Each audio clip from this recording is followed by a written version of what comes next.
जैसे श्याम बेटा आज नया चैप्टर स्टार्ट करेंगे अपने consolidation balance sheet. Important chapter है ये आपका, इसमें से 20 मार्क्स का क्वेश्चन आता है पेपर के अंदर, ठीक है। तो सबसे पहले इस चैप्टर की बात सुने बेटा, कंसोलिडेशन बैलेंस शीट। देखिए इस चैप्टर में होता क्या बेटा, एक कंपनी कंसोलिडेशन बैलेंस शीट, हमारा एक अकाउंटिंग स्टैंडर्ड है, अकाउंटिंग स्टैंडर्ड बेटा 21 है। कौन सा स्टैंडर्ड है? अकाउंटिंग स्टैंडर्ड कौन सा है? 21। होता क्या बेटा जरा सुनना ध्यान से। जैसे ये एग्जांपल अभी बढ़ाया मैंने, कंसोलिडेशन ऑफ बैलेंस शीट। मान लीजिए कंपनी एक्स लिमिटेड, ठीक है। अब एक्स कंपनी ने मान लीजिए शेयर परचेज कर रखे हैं, किसके? वाई लिमिटेड के। अगर एक्स कंपनी वाई कंपनी के 51% शेयर या उससे ज्यादा, ठीक है, एक कंपनी दूसरी कंपनी के, एक कंपनी दूसरी कंपनी के 51% या उससे ज्यादा शेयर होल्ड करती है, शेयर क्या करती है? होल्ड करती है, तो ये कंपनी बन जाती है बेटा होल्डिंग कंपनी। क्या बन जाती है? और जिसमें होल्ड करती है वो बन जाती है उसकी सब्सिडरी कंपनी। समझाए बेटा? अब रिलायंस की आप ज्यादा नहीं तो एक कंपनी, थोड़े बहुत सी कंपनी है, 50-60 कंपनी बना रखी है, बट उसमें मेन कंपनी की जो कैपिटल इश्यू करते हैं ना, उसमें से 70-80% शेयर उसी के पास होते हैं, उसी कंपनी के पास। तो वो उसी की यूनिट बन गई ना, सब्सिडरी बन गई ना। कहते हैं ये इसकी, अब किया है, किया किया कंपनी का नाम, किया की गाड़ी आती है, हुंडई है, तो किया और हुंडई एक ही है सर। कैसे बेटा? मेन ब्रांड किया ही है, किया, और किया के ही शेयर है किसके अंदर? हुंडई के अंदर। तो मतलब 60-70% शेयर जो है वो किया के हैं, हुंडई में। दोनों कंपनियां एक ही हैं, अलग बना रखी हैं। समझ रहे मेरी बात को? तो ये एक्स कंपनी ने वाई कंपनी के शेयर 51% या उससे ज्यादा होल्ड करती है, तो ये कहलाती है होल्डिंग कंपनी, और ये क्या कहलाती है? Subsidiary company. एक मेरी बात सुनो, आपने पढ़ा भी हुआ होगा भाई, कंपनी को कोई भी सिंपल रेजुलेशन पास करना होता है तो 51% या उससे ज्यादा वोटिंग होनी चाहिए। वही था ना बेटा, 51% तो वोट अकेले के पास है तो रेजुलेशन पास होगा। तो ये इसके ऊपर कंट्रोल करती है बेटा, ये कंट्रोलिंग कंपनी है। किसके ऊपर कंट्रोल करती है? तो वही बात है बेटा, इसका इसके ऊपर पूरा का पूरा क्या कंट्रोल है। अब इसमें बताओ, इसके 51%, मान लो इसमें 80% शेयर है, तो कहने का मतलब है इस कंपनी में कंट्रोल किसका? एक्स का। एक्स जो चाहेगा वो डिसीजन लेगा, क्योंकि सारे शेयर किसके पास है? एक्स लिमिटेड के पास है। तो अपने को क्या करना है, 31 मार्च को बैलेंस शीट बनानी है एक्स लिमिटेड की। किसकी बनानी है? एक्स लिमिटेड की। जब हम एक्स लिमिटेड की बैलेंस शीट बनाएंगे तो एक्स लिमिटेड की बैलेंस शीट में एक्स लिमिटेड की लायबिलिटी आएगी। बोलो बेटा, एक्स लिमिटेड की जब हम बैलेंस शीट बनाएंगे तो एक्स लिमिटेड की क्या आएगी?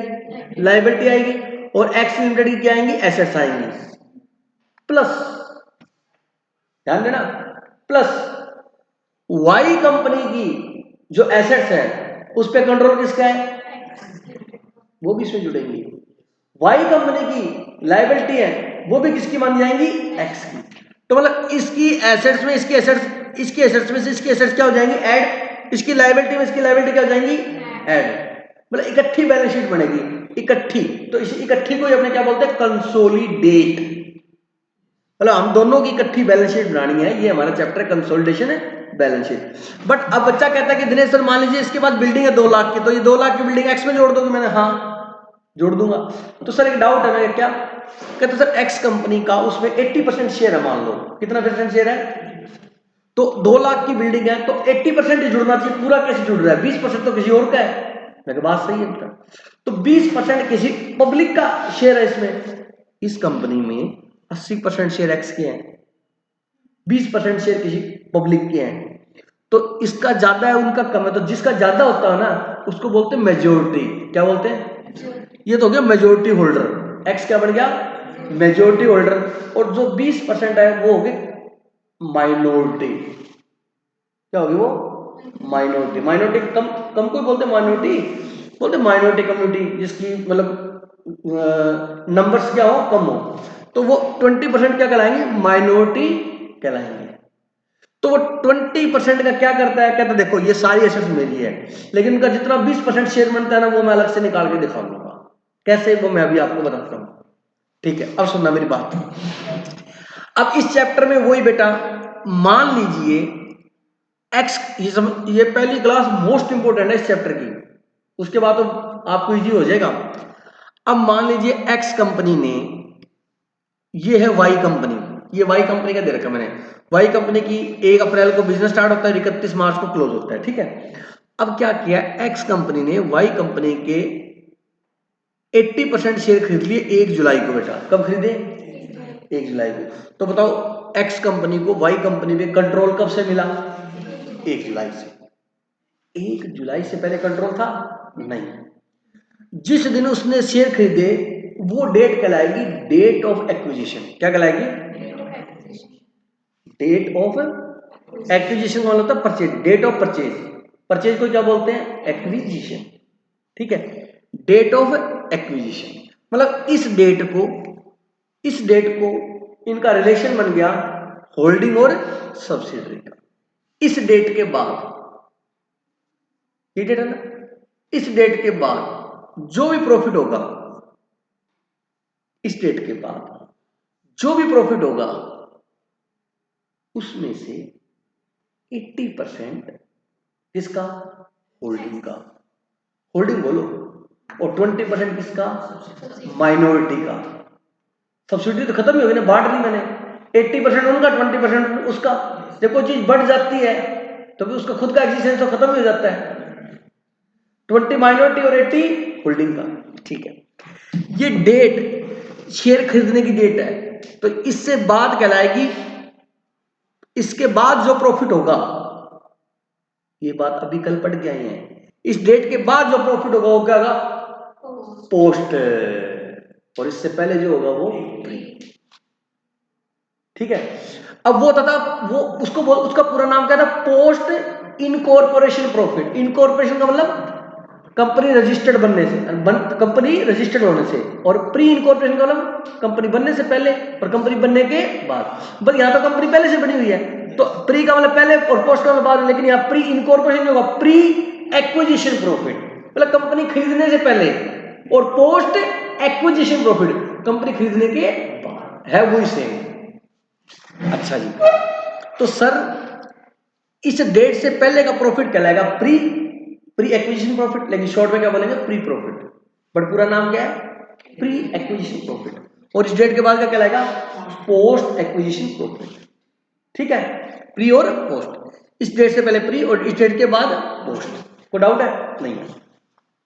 अब सुनना, अपने को क्या करना है, इस डेट से पहले का जो प्रॉफिट है ना, ध्यान सुना, इस डेट से पहले का, इस डेट से पहले का, इस डेट से पहले का, उस प्रॉफिट को अलग निकालना है,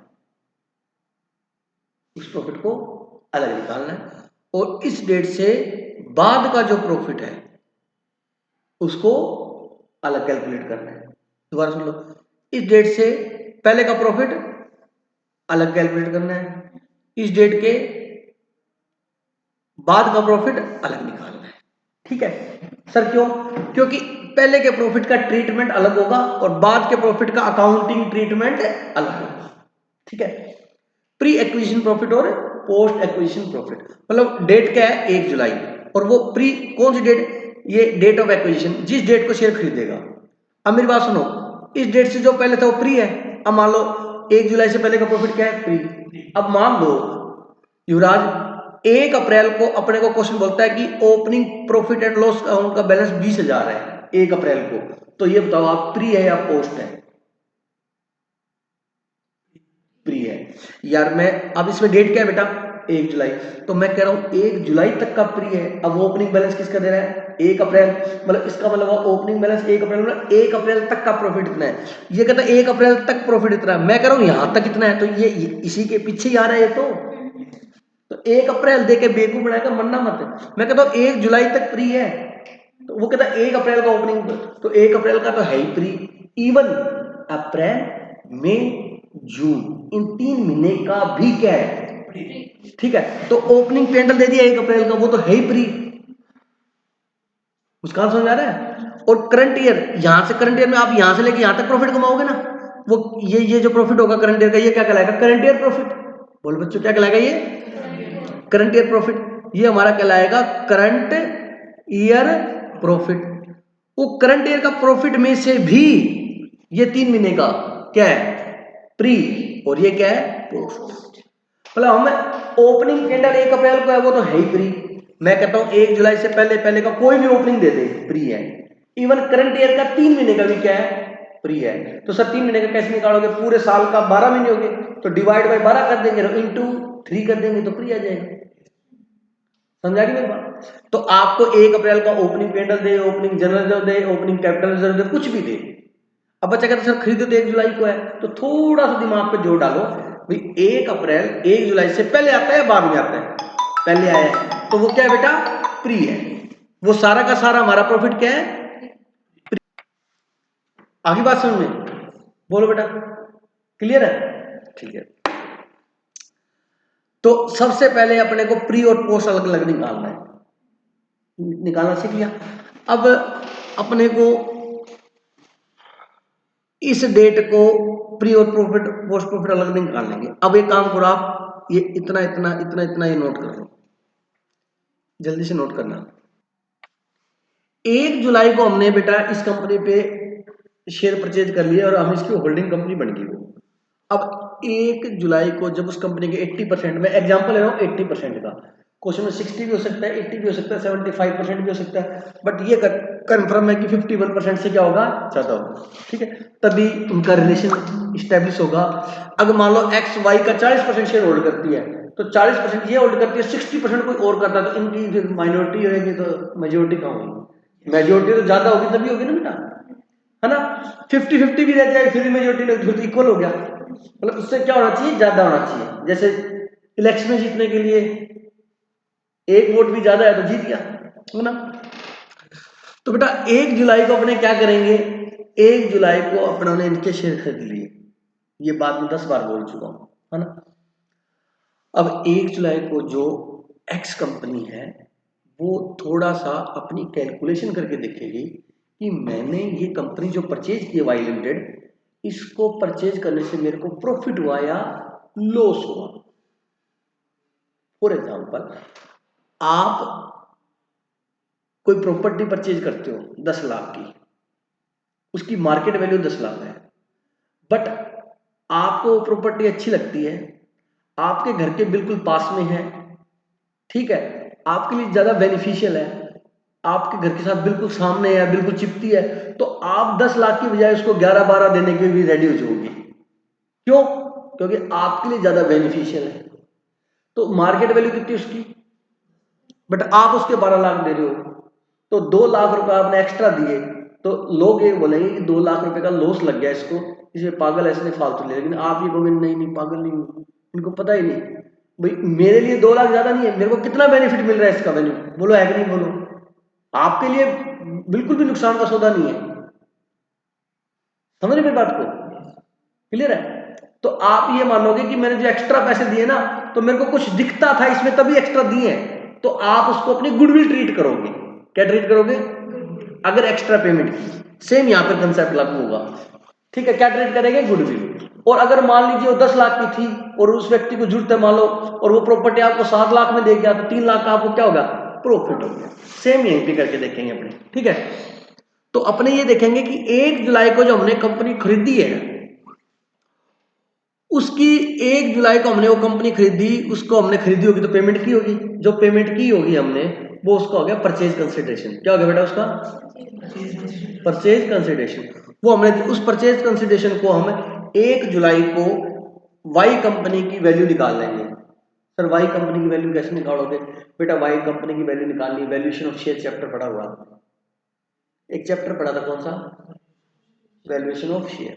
शेयर की वैल्यू कैसे निकालेंगे? तो उसमें 2 मेथड किए थे, तो नेट एसेट्स मेथड किया था और एक इंट्रिंसिक वैल्यू मेथड किया था बेटा। Net assets method, intrinsic value method same ही होता, सॉरी, और डिविडेंड यील्ड मेथड, है ना। तो वो नेट एसेट्स मेथड था ना, वही मेथड से अपने यहाँ पर इस शेयर की वैल्यू निकाल ली, एक शेयर की, तो जितने शेयर उससे मल्टीप्लाई कर दिया तो कंपनी की वैल्यू आ गई। तो वैसे ही यहाँ पर वैल्यू निकालेंगे अपने। तो एसेट्स में से क्या लेस कर देते थे आप? नेट एसेट्स में लायबिलिटी लेस कर देते थे, तो नेट एसेट्स बचती थी बेटा। नेट एसेट्स को नेट वर्थ भी बोलते हैं, नेट एसेट क्या बोलते हैं, नेट वर्थ बोलते हैं। तो इस तरीके से हम इस कंपनी की क्या निकालेंगे, वैल्यू निकाल लेंगे इसकी, वाई की। जैसे मैंने ये समझाया हुआ है यहाँ पर, मान लीजिए इसकी एसेट्स है land, building, plant, machinery, computer, मान लो 20 लाख की, ठीक है। और इसकी कैपिटल है, P&L है, जनरल रिजर्व है, डिबेंचर है, क्रेडिटर है, ठीक है। ये आपको लाइबिलिटी दे रखी है सारी की सारी। अब मान लीजिए इसकी लाइबिलिटी 11 लाख है, 4 लाख रिजर्व है, 2 लाख क्या है P&L और 3 लाख क्या है कैपिटल। टोटल कितना हो गया, 20 लाख और 20 लाख हो गया। अब दोनों नेट एसेट्स मेथड में क्या था, सारी एसेट जोड़ लो, कितनी 20 लाख, उसमें से लायबिलिटी लेस कर दो। लायबिलिटी कितनी है 1 2 3, इसकी वैल्यू कितनी है, कितनी 11 लाख। 20 लाख में से 11 लाख लेस करो तो नेट एसेट कितनी है 9 लाख। मतलब इस कंपनी की वैल्यू कितनी है 9 लाख। ये बात आपको मैंने इंटरनल रिकंस्ट्रक्शन में बताई थी कि ये कंपनी कितने में परचेज करोगे, आप भूल गए होंगे शायद, ठीक है जी। 9 लाख रुपए इस कंपनी की वैल्यू बनती है। अब देखो ऐसे ना करके अपने काम, इस वैल्यू में से आपने ये वैल्यू लेस की तो आप इसमें से ये लेस करो तो यही जोड़ लो डायरेक्ट। देखो कैपिटल कितनी 3, P&L कितना 2, 3 और 2, और रिजर्व कितना कितना हो गया, ये सेकंड मेथड हो गया। या तो एसेट्स में से, जब एसेट्स में से लायबिलिटी लेस करो तो यही बचेगा, तो आप ये जोड़ दो ना, समझा कि मैं, तो अपने डायरेक्ट ये वाली चीज जोड़ लेंगे। ये वाली चीज जोड़ो तो इसकी ये आ जाएगी नेट एसेट, मतलब नेट वर्थ। नेट एसेट्स और नेट वर्थ मतलब एक ही, मतलब इसकी कंपनी की वर्थ क्या है, इस कंपनी की वर्थ, वर्थ का मतलब प्राइस, इस कंपनी की वैल्यू क्या है, ठीक है जी। इस कंपनी की वैल्यू बताओ, इसमें 3 2 और 5 कितना हो गया ये बताओ, 9 लाख इसकी वर्थ है जिस दिन खरीदी। लेकिन ये नेट वर्थ आप कौन सी डेट की निकालोगे, 1 जुलाई। 1 जुलाई को खरीदी इस कंपनी की वैल्यू कितनी 9 लाख, बट हमने इस कंपनी को कितना खरीदा 80%, तो 9 लाख का 80% कंपनी खरीदी हमने, तो 9 लाख का 80% 7,20,000, 7,20,000 इसकी वैल्यू है 80% की। अब बस सिंपल है, 720 से ज्यादा दिए और 720 से कम दिए तो कैपिटल रिजर्व, प्रॉफिट है लेकिन वो कहां जाएगा, कैपिटल रिजर्व। खत्म हो गया चैप्टर। हाँ बस थोड़ा सा और है, आई बात समझे। अब दिनेश सर ये नेटवर्थ कैसे निकालेंगे, इधर ध्यान दो भाई, ये कैसे निकालेंगे सुनो। अपने क्या करेंगे, कैपिटल ले लेंगे, हेलो क्या ले लेंगे, क्या ले लेंगे, क्या ले लेंगे, लेकिन मेरी बात सुनो, लेंगे यहां तक, इस डेट तक, इस डेट के बाद वाले तो पोस्ट है, इस डेट से पहले पहले वाले, इस डेट को कैलकुलेशन कर रहे हैं ना अपने, तो यहां तक लेंगे, इससे आगे नहीं लेंगे, ठीक है। अगर 1 जुलाई तक का, मतलब आपको पेंडल 1 अप्रैल का दे रखा है तो वो तो पहले का ही है, 1 अप्रैल तक का तो ले लिया। इसके बाद इवन अपने को मई, अप्रैल मई जून का भी लेना है, वो करंट ईयर का प्रॉफिट ही है पेंडल, समझा कि। और वो कहता है कोई एसेट्स की वैल्यू के बारे में बोलता है कि एसेट्स की वैल्यू 10 लाख दिखा रखी है लेकिन उसकी वैल्यू 12 लाख है, तो मैंने आपको बताया हुआ कि मार्केट वैल्यू लेंगे अपने, तो 2 लाख का रिवैल्यूएशन प्रॉफिट है वो भी ले लेंगे अपने, बोल बात समझाई। तो how to calculate net worth, how to calculate, समझा कि। तो वो टॉपिक हमारा ये रहा बेटा, हाउ टू कैलकुलेट, जो बोला कोई लिखा हुआ, how to calculate net worth of subsidiary company on the date of acquisition. मतलब डेट ऑफ एक्विजिशन को हम उसका नेटवर्थ कैसे निकालेंगे, देखो बेटा, उसकी शेयर कैपिटल ले लेंगे, ओपनिंग पेंडल मतलब 1 अप्रैल का, ओपनिंग जनरल रिजर्व बोलो बेटा, और अप्रैल मई जून का प्री एक्विजिशन प्रॉफिट बोलो बेटा, सही। फिर revaluation profit date of acquisition, कोई रिवैल्यूएशन हो, अगर प्रॉफिट है तो जोड़ लो, रिवैल्यूएशन का कोई लॉस है तो माइनस कर दो। और उसके बाद प्रीमिनरी एक्सपेंस, मतलब कोई खर्चा था जो अभी तक आपने पेंडल से चार्ज नहीं किया है, अगर वो पेंडल से चार्ज कर लेते तो आपका प्रॉफिट क्या हो जाता, कम हो जाता, वो चार्ज नहीं किया था तो आप लेस कर लो भैया, चार्ज कर लो। जो फिगर में कोई मिस्टेक है तो फिगर को सही करके लेंगे ना हमने। और अगर आपने कोई एसेट्स राइट ऑफ की, जैसे गुडविल को राइट ऑफ किया, राइट ऑफ का मतलब था खत्म करना, तो आपको पता है तो गुडविल राइट ऑफ करेंगे, कुछ भी राइट ऑफ करेंगे तो किससे चार्ज करेंगे, अपने पेंडल से। तो प्रॉफिट तो कोई एसेट्स राइट ऑफ किए तो वो ले लेंगे था। तो ये आपकी क्या आ गई, नेटवर्थ। फॉर एग्जाम्पल इसकी नेटवर्थ आ गई 20 लाख, कितनी आ गई, आ गया जो कैलकुलेशन ऑफ, ये पहला स्टेप हो गया। अब दूसरा स्टेप गुडविल या कॉस्ट ऑफ, अब अपने क्या करेंगे, कॉस्ट ऑफ इन्वेस्टमेंट, हमने मतलब 80% शेयर कितने में खरीदे, फॉर एग्जांपल हमने 14 लाख में खरीदे, कितने में खरीदे, लेस करेंगे प्री डिविडेंड, ये अभी छोड़ दो एक बार प्री डिविडेंड को, ठीक है। 14 लाख। अब बताओ ये 20 लाख में से हमारा हिस्सा कितना है? 80% मान लेंगे तो 14 लाख, और मैंने इस एग्जांपल में 60 मान रखा, मतलब हमने 60% शेयर खरीदे इस कंपनी के, कितने परसेंट है? तो इस 20 लाख में से हमारा कितना है? 60%। तो 20 लाख का 60% कितना हो गया? 12 लाख। तो लेस करें शेयर इन नेटवर्थ, नेटवर्थ कितनी थी? 20, उसमें से होल्डिंग का कितना है? 60%। तो 20 लाख का 60% कितना हुआ? 12 लाख। आपने कितने में खरीदा? 14 में। 2 लाख रुपए एडवांस दिए, तो आप क्या मानोगे? गुडविल। मतलब प्लस में आ गए तो गुडविल और माइनस में आ गए तो कैपिटल रिजर्व। ये रटने वालों के लिए है, और लॉजिक आपको यही पता लग जाएगा। कम दिए तो कैपिटल रिजर्व, और ज्यादा दिए तो गुडविल। आगे समझे? ये सेकंड नोट है इसका, कोई डाउट है? थर्ड, ये इसकी वैल्यू थी, खरीदने पर उसको प्रॉफिट हुआ या लॉस हुआ। अब 60, इस एग्जांपल को करने 60% मानना ना इस एग्जांपल मैंने, तो 60 से करा रहा हूं, ठीक है। अब 60 हमारा, तो 40 किसका? माइनॉरिटी का। Calculation of minority interest. Minority interest का मतलब उनका हित, इंटरेस्ट का मतलब यहाँ क्या है? हित। इंटरेस्ट का मतलब क्या है? हित का मतलब क्या होता है? इंटरेस्ट। अरे ये इंटरेस्ट ब्याज नहीं है, अपने कहते नहीं मेरे इस चीज में इंटरेस्ट नहीं है, वो इंटरेस्ट है ये। अरे बोलो, पता नहीं क्या समझने लगे। कैलकुलेशन ऑफ माइनॉरिटी इंटरेस्ट मतलब माइनॉरिटी का कितना शेयर है। तो शेयर इन नेटवर्थ, नेटवर्थ कितनी थी? 60% तो इनका था, तो बचा कितना इसमें से? 40, 40% बचा ना, तो 40% इसका 8 लाख होगा, ठीक है। तो शेयर इन नेटवर्थ यहाँ 8 लाख लिख देंगे। अच्छा, अब मेरी बात ध्यान से सुनना। 1 जुलाई तक का प्रॉफिट तो फ्री है, और 1 जुलाई के बाद का पोस्ट। तो 1 जुलाई के बाद का जो 1 जुलाई तक का तो प्रॉफिट इसमें नेटवर्थ में आ चुका है, लेकिन 1 जुलाई के बाद जो प्रॉफिट कमाएगा उसका 60-40 का रेशियो रहेगा। 60 किसका है? होल्डिंग का, और 40 किसका है? तो उनको पोस्ट प्रॉफिट दे दो। सर प्री नहीं दिया, प्री बेटा नेटवर्थ में जुड़ा हुआ है ऑलरेडी, इसको मिल गया। बोलो बात समझ आएगी नहीं? तो शेयर इन पोस्ट प्रॉफिट लिख देंगे। अच्छा, ये माइनॉरिटी इंटरेस्ट आ गया, हो गया। अच्छा, calculation of consolidated P and L of holding company. अब होल्डिंग कंपनी का अपने निकालेंगे टोटल प्रॉफिट। कौन सा टोटल? एक तो होल्डिंग ने खुद ने कमाया, होल्डिंग के 2 बिजनेस हो गए। 2 कौन से? एक तो होल्डिंग खुद बिजनेस कर रही है, एक उनने एक उसने वाई कंपनी में 60% शेयर खरीद लिए, तो सब्सिडरी कंपनी जो कमाएगी उसमें से 60% उसी का है।